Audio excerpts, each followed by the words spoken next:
After the best part of a fortnight, the banks open again in Cyprus tomorrow afternoon amid tight security. But anyone lucky enough to have substantial amounts of cash won't be allowed to get all of it out so the banks don't collapse. There is real anger in the country. Why, people ask, has Cyprus been singled out for harsher medicine than other feckless EU states that got into trouble?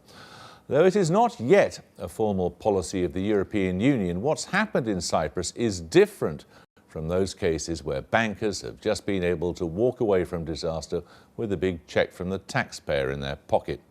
So could this new model catch on? More on that in a moment. But first, let's hook up with Paul Mason, who's in Nicosia. Paul.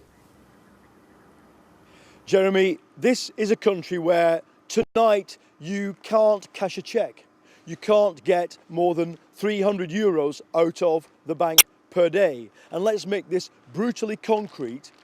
It's never a good idea to wave cash around on the street, but this is what a grand looks like in euros. This is €1,000. And if tomorrow I go to the airport and leave this country with that and the loose change in my pocket, I'm breaking the law, because that's the limit on the cash you can take out of the country. People with fixed term deposits, they're saving the money for 12, 18 months, will be told they have to keep that money in there.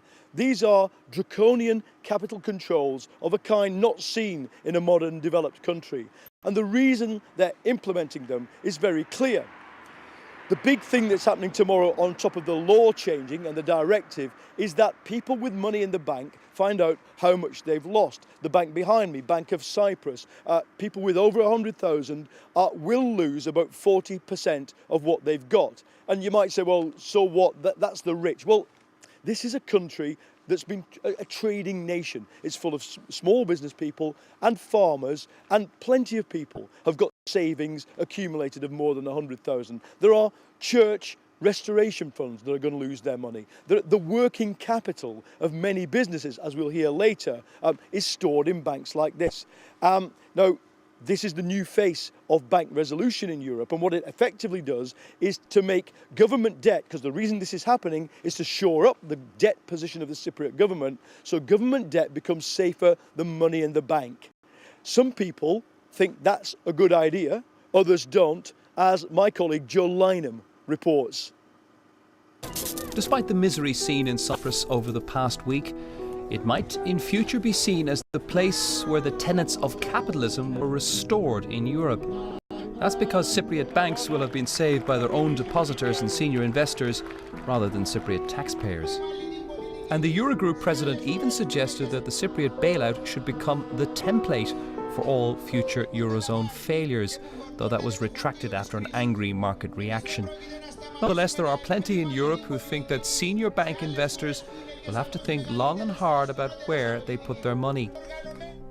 Well, I don't think that the risks are any different from what was there before, but they may fear that they're more likely to be implemented, that we're not going to see that banks are too big to fail, we'll let them fail, and then the investors bear the consequences. I think that's what's going on. And in some countries, this is going to mean that those that have got money above the €100,000 limit are going to perhaps think, well, I'm going to go and put it in a country where I think it's safer, or I'm only going to put it into a bigger bank.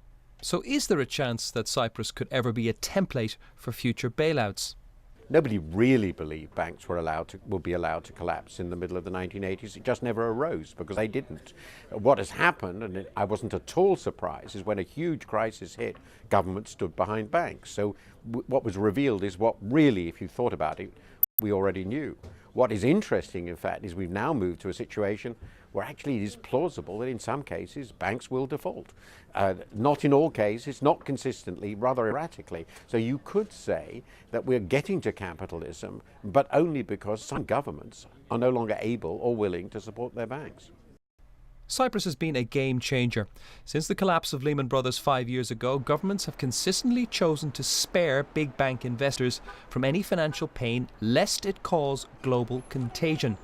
The problem is that creates moral hazard. Banks who took risks and are then rescued are likely to take further risks.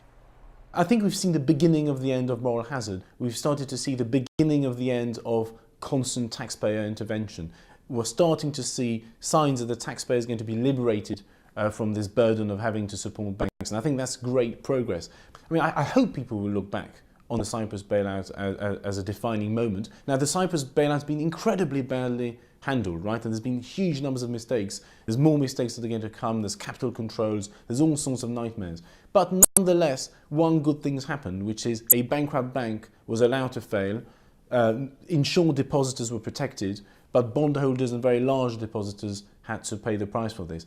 If Cyprus were to become the template, then in the order of who'd be stung first, it would have to be shareholders, followed by bondholders, and lastly uninsured depositors, i.e. those with savings of more than €100,000.